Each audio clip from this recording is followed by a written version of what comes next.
GST ആദ്യം ഏർപ്പെടുത്തിയ സമയത്ത് അതിന് 4 സ്ലാബുകളായിരുന്നു. 5%, 12%, 18%, 28%. ഇങ്ങനെയായിരുന്നു 4 സ്ലാബുകളായിരുന്നു. ഈ 4 സ്ലാബുകൾ നിശ്ചയിക്കുന്നത് ഇന്ത്യയിലെ 28 സംസ്ഥാനങ്ങളും അവിടുത്തെ ധനമന്ത്രിമാരും ഒന്നിച്ചിരുന്നുകൊണ്ട് എല്ലാവർക്കും യോജിക്കാൻ കഴിയുന്ന ഒരു നികുതി സമ്പ്രദായമാണ് GSTയിൽ രൂപപ്പെട്ടത്. 2017 മുതൽ നിലവിൽ വന്ന ഈ GST സമ്പ്രദായം ആദ്യത്തെ 5 കൊല്ലക്കാലത്തേക്ക് സംസ്ഥാനങ്ങൾക്ക് നികുതി വരുമാനത്തിൽ കുറവ് വരും എന്നുള്ള കാരണത്താൽ കേന്ദ്ര ഗവൺമെന്റ് സംസ്ഥാന ഗവൺമെന്റുകൾക്ക് കൂടുതൽ പണം അനുവദിച്ച് കൊടുക്കുമായിരുന്നു. ആദ്യത്തെ 5 വർഷം കഴിഞ്ഞു. അതിനുശേഷം പിന്നെ നികുതി മുന്നോട്ട് പോകുമ്പോൾ എല്ലാവരും പറഞ്ഞിരുന്നു ഈ നികുതിയുടെ ആഘാതം താങ്ങാൻ സംസ്ഥാനങ്ങൾക്ക് കഴിയില്ല എന്ന്. പക്ഷെ കേന്ദ്ര ഗവൺമെന്റ് ഉറച്ചു നിന്നു. തീർച്ചയായിട്ടും അത് താങ്ങാൻ കഴിയുമെന്നും കാലക്രമത്തിൽ ഇത് ലാഭകരമായി മാറുമെന്നും കൂടുതൽ വരുമാനം ഉണ്ടാകുമെന്നും കേന്ദ്ര ഗവൺമെന്റ് പറഞ്ഞു. പക്ഷെ ഇന്നത് യാഥാർത്ഥ്യമായിരിക്കുകയാണ്. ആ 2ാം ഘട്ടത്തിലേക്ക് വരുമ്പോൾ 4 സ്ലാബുകൾ എന്നുള്ളത് ഈ കഴിഞ്ഞ ദിവസം 2 സ്ലാബുകളായിട്ട് വെട്ടിക്കുറച്ചു. അതായത് ഇപ്പോൾ 12, 28 എന്നീ ശതമാനങ്ങളില്ല. അതുപോലെ തന്നെ 0% എന്ന മറ്റൊരു ശതമാനം കൂടെ കൊണ്ടുവന്നു. അപ്പൊ 3 സ്ലാബാണ്: 0%, 5%, 18%. അല്ലാതെ 28 ഇല്ല, 12 ഇല്ല. പക്ഷെ ഇവിടെ 40% മറ്റൊരു സ്ലാബ് കൊണ്ടുവന്നിട്ടുണ്ട്. ആ 40% എന്ന് പറയുന്നത് മദ്യം, പുകയില, അതുപോലെയുള്ള മാരകമായ ലഹരി വസ്തുക്കൾ ഇവയുടെ ഉപയോഗം തടയാൻ വേണ്ടിയാണ് ഈ 40% കൊണ്ടുവന്നിരിക്കുന്നത്. അപ്പോൾ അത്രയും ശരീരത്തിനും മനസ്സിനും ദോഷം ചെയ്യുന്ന ലഹരി വസ്തുക്കൾ ഉപയോഗിക്കണം എന്നുള്ളൊരു മാത്രം 40% അടച്ചാൽ മതി, അല്ലാത്തവരെ അത് ബാധിക്കുന്നില്ല. അപ്പോൾ ഇനി നമുക്ക് ഇതിന്റെ വിശദാംശങ്ങളിലേക്ക് വരുമ്പോൾ എങ്ങനെയാണ് ഈ GST ഇന്ത്യയിൽ ഇംപ്ലിമെന്റ് ആയത് എന്ന് പറയാം. കേന്ദ്ര സർക്കാർ ഈ 2ാം പരിഷ്കരണം കൊണ്ടുവരുമ്പോൾ, അതായത് 4 സ്ലാബുകൾ 2 സ്ലാബുകളായി വെട്ടിക്കുറയ്ക്കുകയും 0% എന്നൊരു സ്ലാബ് കൂടെ കൊണ്ടുവരികയും ചെയ്തപ്പോൾ കേന്ദ്ര സർക്കാരിനുണ്ടായ നഷ്ടം 48,000 കോടി രൂപയാണ്. ഈ നഷ്ടം കേന്ദ്ര സർക്കാർ സഹിച്ചുകൊണ്ടാണ് ഈ നികുതി പരിഷ്കരണം കൊണ്ടുവരുന്നത്. അങ്ങനെ ഈ നികുതി പരിഷ്കരണം, GST പരിഷ്കരണം കൊണ്ടുവരുമ്പോൾ 2 ലക്ഷം കോടി രൂപയാണ് ജനങ്ങളുടെ കയ്യിലേക്ക് അധികമായിട്ട് എത്തുന്നത്. അതെങ്ങനെയാണ് ഈ 2 ലക്ഷം കോടി രൂപ ജനങ്ങൾക്ക് കിട്ടുക? അതാണ് ഞാനിവിടെ അക്കമിട്ട് വിശദീകരിക്കാൻ പോകുന്നത്. സാധനങ്ങളുടെ വില കുറയുമ്പോൾ ആ വിലക്കുറവിന്റെ ഫലമായി ജനങ്ങളിലേക്ക് കിട്ടുന്ന പണമാണ് 2 ലക്ഷം കോടി രൂപ. പറയുമ്പോൾ എളുപ്പത്തിൽ കഴിഞ്ഞു. പക്ഷെ ഈ 2 ലക്ഷം കോടി എന്നൊക്കെ പറയുന്നത് വലിയ തുകയാണ്. സങ്കല്പിക്കാനൊന്നും പറ്റുന്ന തുകയല്ല, അത്ര വലിയ തുകയാണ്. അതെങ്ങനെയാണ് വരുന്നത് എന്ന് ഞാൻ പറയാം. പ്രധാനമായിട്ടും സാധാരണക്കാർക്ക് 16 മേഖലകളിലൂടെയാണ് ഈ വിലക്കുറവ് ലഭിക്കുന്നത്. അതായത് വീട് പണിയുക, വാഹനങ്ങൾ മേടിക്കുക, മരുന്ന് കഴിക്കുക, ഹോട്ടലിൽ താമസിക്കുക, യാത്ര ചെയ്യുക, ഇൻഷുറൻസിന്റെ പോളിസി എടുക്കുക, കിടപ്പ് രോഗികളായിരിക്കുക, പഴയ വാഹനം മേടിച്ച് അത് ഓടിക്കുന്നവരുണ്ടെങ്കിൽ വാഹന ഉടമകൾ, കൃഷിക്കാർ, വിദ്യാർത്ഥികൾ, യാത്ര ചെയ്യുമ്പോൾ ഭക്ഷണം കഴിക്കുന്നവർ, ഹോട്ടലിൽ താമസിക്കുന്നവർ, ജിംനേഷ്യം നടത്തുന്നവർ, യോഗ സെന്റർ നടത്തുന്നവർ, ബ്യൂട്ടി പാർലർ നടത്തുന്നവർ, ബാർബർ ഷോപ്പ് നടത്തുന്നവർ, ഇതൊക്കെയാണ് ഈ എടുത്തു പറയാത്തക്ക മേഖലകൾ. ഇനിയുമുണ്ട് ധാരാളം. പക്ഷെ ഞാൻ പ്രധാനപ്പെട്ട മേഖല, ഏറ്റവും വലുത് വീട്ടമ്മമാർ, അതായത് അടുക്കളയിൽ ഉള്ള അങ്ങനെയുള്ള കാര്യങ്ങൾ. ഇനി ഇതിൽ ഓരോന്നിലും വരുന്ന ലാഭം എത്രയാണ് എന്ന് നമുക്ക് നോക്കാം. ഇപ്പൊ വീട് നിർമ്മിക്കുമ്പോൾ ഒരു ചാക്ക് സിമന്റിന് 35 രൂപ മുതൽ 55 രൂപ വരെ കുറയും. വാർക്ക കമ്പിക്ക് 8 രൂപ മുതൽ 11 രൂപ വരെ ഒരു കിലോയിൽ കുറയും.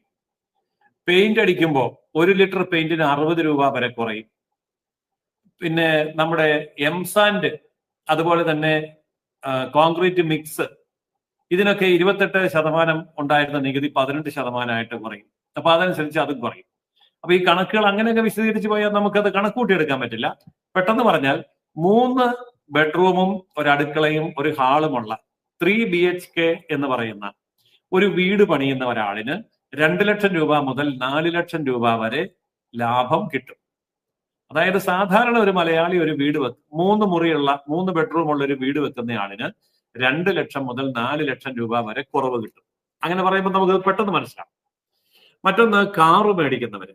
ഇപ്പോ സാധാരണ ഇടത്തരം കാറുകൾ, ചെറുകിട കാറുകൾ, അതായത് ഒരു 50 ലക്ഷം രൂപയ്ക്ക് മുകളിലോട്ടുള്ളതല്ല പറയുന്നത്, ഒരു 5 ലക്ഷം മുതൽ 15 ലക്ഷം അല്ലെങ്കിൽ 20 ലക്ഷം വരെ വിലയുള്ള കാറുകൾ മേടിക്കുന്നവർക്ക് 4 ലക്ഷം രൂപ വരെ വില കുറയും. 40 ലക്ഷം, 40,000 മുതൽ 4 ലക്ഷം രൂപ വരെ വില കുറയും. അല്ലെ ഓരോ കമ്പനിയുടെയും പ്രത്യേകിച്ച് എടുത്തു പറഞ്ഞ് ഞാൻ സമയം കളയുന്നില്ല. ഇപ്പൊ മാരുതി ഒക്കെ ആണെങ്കിൽ ഒരു 40,000 മുതൽ 1,20,000 രൂപ വരെ വില കുറയും. ടൊയോട്ടയുടെ ഫോർച്യൂണർ ഒക്കെ ആണെങ്കിൽ ഒരു 4 ലക്ഷം രൂപ വരെ കുറയും. കിയ കമ്പനിയുടെ കാർണിവൽ ആണെങ്കിൽ 4 ലക്ഷത്തിന് മുകളിൽ കുറയും. പിന്നെ ഹുണ്ടായി അങ്ങനെയൊക്കെയുള്ള വണ്ടികളുടെ ആണെങ്കിൽ ഒരു 2.5 ലക്ഷം 2.25 ലക്ഷം രൂപ വരെ കുറയും. അങ്ങനെ ഓരോന്നും എടുത്തു നോക്കുമ്പോൾ അതിന് വേരിയന്റ് അനുസരിച്ച് വ്യത്യാസം വരും, മോഡൽ അനുസരിച്ച് വ്യത്യാസം വരും. ചുരുക്കി പറഞ്ഞാൽ ഏറ്റവും കുറഞ്ഞ 40,000-ഉം ഒരു കൂടുതൽ വന്നാൽ ഒരു 4.5 ലക്ഷം വരെ കാറ് പുതിയത് മേടിക്കുമ്പോൾ വില കുറയും. അപ്പൊ പുതിയ കാറ് മേടിക്കുമ്പോൾ വില കുറയും എന്ന് പറഞ്ഞാൽ പഴയ കാറിന്റെയും വില കുറയും എന്ന് നമ്മൾ മനസ്സിലാക്കണം. കാറിന്റെ മൊത്തം വിലയാണ് കുറയാൻ പോകുന്നത്. ഇനി മരുന്ന് കഴിക്കുന്നവർ, അത് നികുതി എന്ന് പറയുന്നത് 12% ജീവൻ രക്ഷാ മരുന്നുകൾ 33 ജീവൻ രക്ഷാ മരുന്നുകളുടെ നികുതിക്കായിട്ട് എടുത്തു കളഞ്ഞു. അപ്പോൾ 0 നികുതിയാണ് അതിന് വരുന്നത്, നികുതി ഇല്ല. പിന്നെ 18%, 28% ഒക്കെ നികുതി ഉണ്ടായിരുന്ന മഹാഭൂരിപക്ഷം എന്ന് പറഞ്ഞാൽ ഏതാണ്ട് 99% മരുന്നുകളുടെയും നികുതി 5% കുറച്ചു. അപ്പോൾ എത്ര വലിയ കുറവാണ് മരുന്നിന്റെ വരുന്നത്. അതായത് മരുന്നുകളുടെ ഈ കുറവിനെ പോലെ തന്നെ സർജിക്കൽ ഉപകരണങ്ങൾ, ആശുപത്രി ഉപകരണങ്ങൾ, സാനിറ്ററി നാപ്കിൻ, പിന്നെ പഞ്ഞി, നമ്മൾ സർജിക്കൽ കാര്യങ്ങൾക്ക് വേണ്ടി ഉപയോഗിക്കുന്ന പഞ്ഞി, ഷുഗർ നോക്കാൻ ഉപയോഗിക്കുന്ന ഗ്ലൂക്കോമീറ്റർ, പ്രഷർ ഉണ്ടോ എന്ന് നോക്കാൻ ഉപയോഗിക്കുന്ന BP അപ്പാരറ്റക്സ്, ഇവയ്ക്കെല്ലാം 18% നികുതി ഉണ്ടായിരുന്നത് 5% കുറഞ്ഞു. അങ്ങനെ വരുമ്പോൾ ഉണ്ടാകുന്ന മാറ്റം എന്താണെന്ന് പറയാം. ഇപ്പൊ നമ്മളൊരു വീട്ടിലൊരു രോഗിയുണ്ട്, ഇനി രോഗി അല്ലാത്തവരുണ്ട്, മരുന്ന് സ്ഥിരമായിട്ട് കഴിക്കണം, അങ്ങനെ നിർബന്ധമുള്ളവരുണ്ട്. അവരുടെ ഒരു മാസത്തെ ചെലവ് 500 രൂപ മുതൽ 2000 രൂപ വരെയാണ് കുറയുന്നത്. അപ്പൊ രോഗികളെ സംബന്ധിച്ച് മാസം 500 രൂപ മുതൽ 2000 രൂപ വരെ കുറയും. ഇതുപോലെ തന്നെയാണ് insurance, medical insurance, life insurance, ഇങ്ങനെയുള്ള മേഖലയിൽ GST എടുത്തു കളയും. അപ്പോൾ ഏതൊരു വ്യക്തിക്കും ഇപ്പോൾ പോളിസി എടുക്കാനായിട്ട് വലിയ തുക കൊടുക്കേണ്ടി വരുന്നില്ല. ഇതാണ് അതിന്റെ ഒരു പ്രധാനപ്പെട്ട കാര്യം. അടുത്തത് ജീവിത നിലവാരം ഉയർന്നു എന്നുള്ളതാണ്. അപ്പോ ജീവിത നിലവാരം ഉയർത്തുക എന്ന് പറഞ്ഞാൽ സാധാരണക്കാരന്റെ ജീവിത ശൈലിയിൽ അവന്റെ വീട്ടിലേക്ക് ഇപ്പൊ എയർ കണ്ടീഷൻ, AC വെക്കുമ്പോൾ, പുതിയ TV മേടിക്കുമ്പോൾ, പുതിയ കാറ് മേടിക്കുമ്പോൾ, ബൈക്ക് വാങ്ങിക്കുമ്പോൾ, അടുക്കളയിലെ യന്ത്രോപകരണങ്ങൾ, അടുക്കളയിൽ എന്തുമാത്രം യന്ത്രോപകരണങ്ങളുണ്ട്, ഫ്രിഡ്ജ് ഉണ്ട്, മിക്സി ഉണ്ട്, ഗ്രൈൻഡർ ഉണ്ട്, ഓവൻ ഉണ്ട്, കുക്കിംഗ് റേഞ്ച് ഉണ്ട്, ഡ്രയർ ഉണ്ട്, ഡിഷ് വാഷർ ഉണ്ട്, ഇങ്ങനെ ഒരു 10-20 തരം യന്ത്രങ്ങളെങ്കിലും നമ്മൾ അടുക്കളയിൽ ഇപ്പോൾ ഉപയോഗിക്കുന്നുണ്ട്. അപ്പോൾ ഇതിനൊക്കെ ഉണ്ടായിരുന്ന നികുതി 28%-ൽ നിന്ന് 18% കുറഞ്ഞു. അങ്ങനെ വരുമ്പോൾ ഒരു വീട്ടമ്മയ്ക്ക് ഒരു അടുക്കള സെറ്റ് ചെയ്യുന്നിടത്ത് ഇപ്പോൾ ഏറ്റവും കുറഞ്ഞത് 40,000 രൂപ മുതൽ 2 ലക്ഷം രൂപ വരെ അടുക്കള സെറ്റ് ചെയ്യുമ്പോൾ തന്നെ ചെലവ് കുറയുന്നുണ്ട്. ഇനി നമ്മൾ യാത്ര ചെയ്യുമ്പോൾ ഹോട്ടലുകളിൽ ഉറങ്ങുന്ന, ലോഡ്ജുകളിൽ മുറി എടുക്കുന്നു എന്നിരിക്കട്ടെ, 7,500 രൂപ വരെയുള്ള ഹോട്ടൽ മുറികളുടെ വാടക 28% ടാക്സിൽ നിന്ന് കേവലം 5% ടാക്സ് ആയിട്ട് കുറച്ചു. അപ്പൊ നമ്മളിപ്പോ യാത്ര ചെയ്യുന്ന സമയത്ത് വലിയ നഗരങ്ങളിലൊക്കെ ആണെങ്കിൽ, ഇപ്പോൾ ഡൽഹിയിലൊക്കെ പോയാൽ ഒരു ശരാശരി ഒരു ദിവസത്തെ ഒരു മുറി വാടക, ഒരു AC മുറി വാടക എന്ന് പറയുമ്പോൾ 6,000 മുതൽ മുകളിലേക്കാണ്. പക്ഷെ ഇവിടെ പറഞ്ഞിരിക്കുന്നത് 7,500 അപ്പോൾ ഇന്ത്യയിലെ ഏത് നഗരങ്ങളിലും പോയി ഒരു ദിവസം നമ്മൾ രാത്രിയിൽ കിടക്കണമെങ്കിൽ ഒരു 6,000 മുതൽ മുകളിലേക്ക്, ഒരു 6,000, 7,000, 7,500, 6,500 ഒക്കെ റേറ്റ് ആണ്. അങ്ങനെ വരുമ്പോൾ ഈ നികുതി 5% കുറച്ചു. 28% ടാക്സ് ഉണ്ടായിരുന്നത് 5% കുറച്ചു.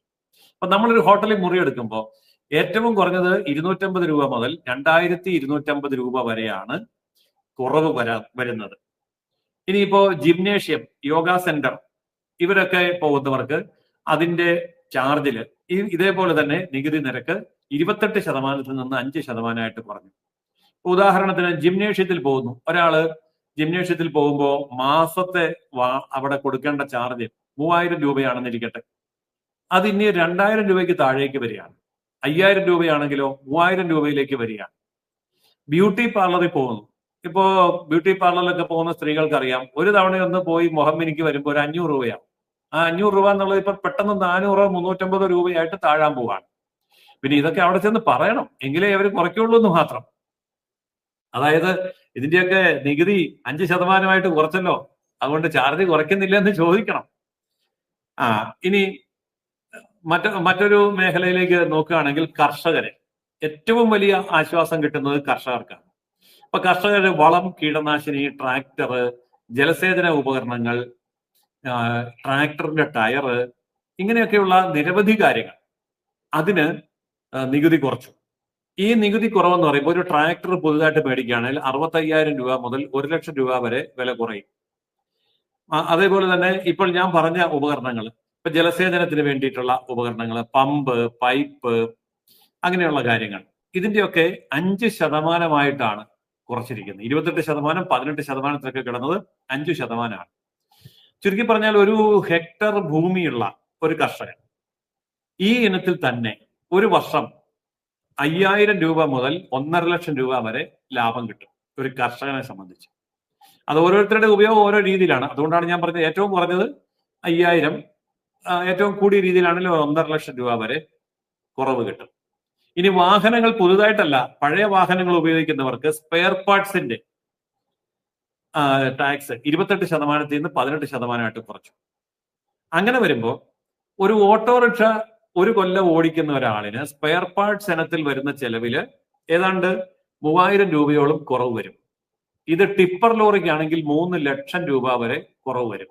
അപ്പോൾ ഓട്ടോറിക്ഷ മുതൽ ടിപ്പർ ലോറി വരെയുള്ളവർക്ക്, നിലവിൽ അത് ഉപയോഗിക്കുന്നവർക്ക് 3,000 രൂപ മുതൽ 3 ലക്ഷം രൂപ വരെ ടാക്സ് ഇനത്തിൽ കുറവ് വരുന്നുണ്ട്. ഇനി വിദ്യാർത്ഥികൾക്ക് പഠനോപകരണങ്ങളുടെ ടാക്സ് പരിപൂർണമായിട്ട് എടുത്തു കളഞ്ഞു. അപ്പൊ വീട്ടിൽ പഠിക്കുന്ന പിള്ളേരൊക്കെ ഉണ്ടെങ്കിൽ രക്ഷിതാക്കളെ സംബന്ധിച്ചിടത്തോളം അവർക്ക് പ്രതിമാസം ഒരു 300-400 രൂപയുടെ കുറവ് എന്ന് പറയുമ്പോൾ, ഒരു വർഷം എന്ന് പറയുമ്പോൾ 1000-കണക്കിന് രൂപയുടെ കുറവ് വരുന്നുണ്ട്. ഇനി ഹോട്ടൽ ഭക്ഷണത്തില് ധാരാളം കുറവ് വരുത്തിയിട്ടുണ്ട് ടാക്സ്. ഇപ്പൊ പറാത്ത, ചപ്പാത്തി, പിസ്സ, ബ്രെഡ് എന്നിവയുടെ നികുതി പരിപൂർണമായിട്ട് എടുത്തു കളഞ്ഞു. 100% എടുത്തു കളഞ്ഞു. ഇപ്പൊ 0% ഉള്ളൂ. പാലുൽപ്പന്നങ്ങൾ, paneer, cheese, ice cream, ketchup, biscuit, dry fruits, കറിക്കൂട്ടുകള്, കോഫി, ചോക്ലേറ്റ്, ഇവയ്ക്കൊക്കെ 18% ഉണ്ടായിരുന്നത് വെറും 5% കുറച്ചു. ഇങ്ങനെയൊക്കെ പറയുന്നതിന്റെ എളുപ്പം ഞാൻ പറയാം. ഇപ്പൊ 4 പേരുള്ള ഒരു കുടുംബം ഒരു ഫുൾ ഡേ ആൻഡ് നൈറ്റ് 24 മണിക്കൂർ യാത്ര ചെയ്യുകയാണ് എന്നിരിക്കട്ടെ. അങ്ങനെ യാത്ര ചെയ്യുന്ന സമയത്ത് ഭക്ഷണം പുറത്തുനിന്ന് കഴിക്കാനേ പറ്റൂ. അങ്ങനെ ഭക്ഷണം കഴിക്കുമ്പോൾ 24 മണിക്കൂർ നേരം 4 പേരുള്ള ഒരു കുടുംബം ഭക്ഷണം കഴിക്കുമ്പോൾ ടാക്സ് ഇനത്തിൽ അവർക്ക് 300 രൂപ മുതൽ 1,200 രൂപ വരെ കുറവ് കിട്ടും. അപ്പോൾ ഒരു യാത്രക്കൊക്കെ പോവാണ്, ഒന്ന് ഗുരുവായൂർക്ക് പോയി അല്ലെ മൂകാംബികയ്ക്ക് പോയിട്ടൊക്കെ വരുമ്പോഴത്തേക്കും ഭക്ഷണം കഴിക്കുമ്പോൾ തന്നെ 300 രൂപ മുതൽ 1,200 രൂപ വരെയാണ് ഒരു കുടുംബത്തിന് ലാഭം കിട്ടുന്നത്.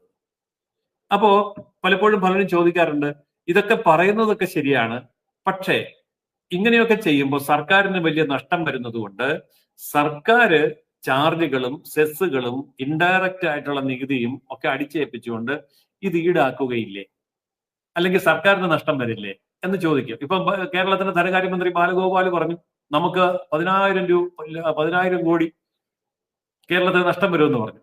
അവിടെ പോയി നീതി ആയോഗിന്റെ അല്ലെങ്കിൽ GST കൗൺസിലിൽ ഇരുന്നപ്പോൾ ഇതൊന്നും മിണ്ടിയില്ല. അവിടെ നിന്ന് നല്ലതാണ്, ഗംഭീരാന്ന് പറഞ്ഞു. കേരളത്തിൽ വന്നിട്ട് പറഞ്ഞു 10,000 കോടി പോവില്ല. എന്തുകൊണ്ടാന്ന് ഞാൻ പറയാം. ഇത്രയും വില കുറയുമ്പോൾ ഇത് വാങ്ങുന്ന ആൾക്കാരുടെ എണ്ണം കൂടും. ഇന്ത്യയിലെ മധ്യവർഗക്കാരുടെ എണ്ണം ഇപ്പൊ 50 കോടിയാണ്. 146 കോടി ജനസംഖ്യയുള്ള ഇന്ത്യയിൽ 50 കോടി മധ്യവർഗമുണ്ട്. അമേരിക്കയിൽ എത്രയാണെന്നറിയാവോ? 17 കോടിയേ ഉള്ളൂ. അമേരിക്കയിലെ മധ്യവർഗം എന്ന് പറഞ്ഞ് 17 കോടിയേ ഉള്ളൂ. റഷ്യയിലെ മധ്യവർഗം എന്ന് പറയുന്നത് 7 കോടിയാണ്. ജപ്പാനിൽ അത് 11 കോടിയാണ്. എന്നാൽ ഇന്ത്യയിൽ 50 കോടിയുണ്ട്. ചൈനയിൽ 60 കോടിയുണ്ട്. എന്താണ് ഈ മധ്യവർഗം എന്ന് പറയുന്നത്? നമ്മൾ ഇപ്പോൾ ഇവിടെ വിശദീകരിച്ച് ഇത്രയും സാധനങ്ങളെല്ലാം വാങ്ങി ഉപയോഗിക്കാൻ ശേഷിയുള്ളവരെയാണ് മധ്യവർഗം എന്ന് പറയുന്നത്. അപ്പോൾ ആ മധ്യവർഗത്തിന്റെ കയ്യിലേക്ക് 2 ലക്ഷം കോടി രൂപയുടെ അധിക വരുമാനം വരുമ്പോൾ, ആ 2 ലക്ഷം കോടി രൂപയുടെ അധിക വരുമാനം വരുമ്പോൾ അവർ പർച്ചേസ് ചെയ്യും, അവർ കൂടുതൽ സാധനം വാങ്ങും. അപ്പോൾ ഈ പറഞ്ഞ എല്ലാ സാധനങ്ങൾക്കും ഡിമാൻഡ് കൂടും. അങ്ങനെ ഡിമാൻഡ് കൂടുമ്പോൾ കൂടുതൽ തൊഴിലവസരങ്ങൾ ഉണ്ടാകും, ഉൽപാദനം വർദ്ധിക്കും. അങ്ങനെ വരുന്ന ഉൽപാദന വർധനവിൽ നിന്ന് ഈ GST-യിൽ കൂടി സംസ്ഥാനങ്ങൾക്കും കേന്ദ്രത്തിനും കിട്ടുന്നതായ വരുമാനം, ആ വരുമാനം തന്നെ ഈ 48,000 കോടി രൂപയ്ക്ക് കൂടുതൽ വരുമാനം ഉണ്ടാവും. അപ്പൊ ശരിക്കും പറഞ്ഞാൽ എക്കണോമിയുടെ, ഇൻഡസ്ട്രിയുടെ, പ്രൊഡക്ഷന്റെ, സെയിൽസിന്റെ, മാർക്കറ്റിംഗിന്റെ, കൺസ്യൂമർ ഗുഡ്സിന്റെ എല്ലാ മേഖലയിലും ഉണ്ടാകുന്ന വളർച്ചയും വികാസവും ഈ സാമ്പത്തിക പ്രശ്നം പരിഹരിക്കും. അതുകൊണ്ട് അധികമായ സെസ്സോ ചാർജോ ഒന്നും അടിച്ചേൽപ്പിക്കേണ്ടി വരില്ല. അല്ലാതെ തന്നെ സംസ്ഥാനത്തിനും കേന്ദ്രത്തിനും ആവശ്യത്തിന് പണം കിട്ടും എന്നുള്ളതാണ് ഈ GST കുറച്ചതിന്റെ ഏറ്റവും വലിയ നേട്ടം. പിന്നെ ഇതിൽ നിന്ന് നമുക്ക് സാധാരണ ചോദിക്കാം, ഇന്നലെ ഒരാൾ എന്നോട് ചോദിച്ചു ഇതൊക്കെ പറയുന്നത് ശരിയാണ്. അപ്പൊ ഞാൻ ഈ വിഷയം ഇന്നലെ എവിടെയോ ഒരിടത്ത് പറഞ്ഞപ്പോ അത് കേട്ട ആൾക്കാർ എന്നോട് പറഞ്ഞു, വടക്കാഞ്ചേരിയിൽ നിന്ന് ഒരാൾ എന്നെ വിളിച്ചിട്ട് ചോദിച്ചു, ഞാൻ കടയിൽ പാല് മേടിക്കാൻ ചെന്നപ്പം വില കുറഞ്ഞില്ലല്ലോ, GST കുറയ്ക്കുമ്പോൾ വില കുറയേണ്ടതല്ലേ, അതുപോലെ ചീസ് മേടിച്ചപ്പോ, ബേക്കറി സാധനം മേടിച്ചപ്പോ, ഇന്ന ഗുഡ്സ് മേടിച്ചപ്പോ കുറഞ്ഞില്ലല്ലോ എന്ന് പറഞ്ഞു. അപ്പൊ ഞാൻ ചോദിച്ചു എന്തോ അവർ പറഞ്ഞത്. അവർ പറഞ്ഞത് ഇത് പഴയ സ്റ്റോക്കാണ്, സ്റ്റോക്ക് വിറ്റ് തീരുന്നത് വരെ ഈ വിലയാണ്. അപ്പൊ ഞാൻ ചോദിച്ചു തിരിച്ചാണ് സംഭവിക്കുന്നെങ്കിലോ, വില കൂട്ടുകയാണെന്നിരിക്കട്ടെ, അപ്പോ നികുതി കൂട്ടി വില കൂടുന്ന സമയത്ത് ഏതെങ്കിലും കടക്കാരൻ പറയാനുണ്ടോ കഴിഞ്ഞ ഒരു ദിവസം അടുത്ത ഒരു മാസത്തേക്കുള്ള സ്റ്റോക്ക് എന്റെ കയ്യിലുണ്ട്, അതുകൊണ്ട് വില ഇപ്പൊ കൂട്ടുന്നില്ല, അത് വിറ്റ് തീരട്ടെ? ഒരു കടക്കാരനും പറയാറില്ലല്ലോ. നികുതി കൂട്ടിയാൽ ആ സെക്കൻഡിൽ വില കൂട്ടും, നികുതി കുറച്ചാലും കുറയ്ക്കണ്ടേ? ഇപ്പൊ ഇവിടെ ഉൽപാദകരെയും സ്റ്റോക്കിസ്റ്റുകളെയും ഒക്കെ കേന്ദ്ര ഗവൺമെന്റ് ഈ വിവരം നേരത്തെ അറിയിച്ചിട്ടുണ്ട്. അതായത് സെപ്റ്റംബർ മാസം 22-ാം തീയതി മുതൽ പുതിയ നികുതി നിരക്ക് വരാൻ പോവാണ് എന്ന് പറയുന്നത് എന്തിനാണ്? കൂടുതൽ സ്റ്റോക്ക് എടുത്ത് വെക്കരുത്, കൂടുതൽ ഓർഡർ കൊടുക്കരുത്, അഡ്വാൻസ് അടയ്ക്കരുത്. അതുകൊണ്ട് 1 മാസമോ 2 മാസമോ മുമ്പേ ഗവൺമെന്റ് ഇത് പറഞ്ഞ് പ്രഖ്യാപിച്ചു കഴിഞ്ഞു. അതുകൊണ്ട് ഇനി ആ ന്യായം പറഞ്ഞ ഒരു കച്ചവടക്കാരനും ഈ പറയുന്ന ആനുകൂല്യം കൊടുക്കാതിരിക്കാൻ പറ്റില്ല. ഇതൊരു വലിയ വസ്തുത. അപ്പോൾ നമ്മൾ പറയുന്നത് ജനങ്ങളെ സംബന്ധിച്ചിടത്തോളം ഈ ഒരു അവബോധം ഉണ്ടായിരിക്കണം. അതിനുവേണ്ടിയാണ് നമ്മളിപ്പോൾ ഈ ചർച്ച ചെയ്യുന്നത് എന്ന് ഞാൻ കരുതുന്നു.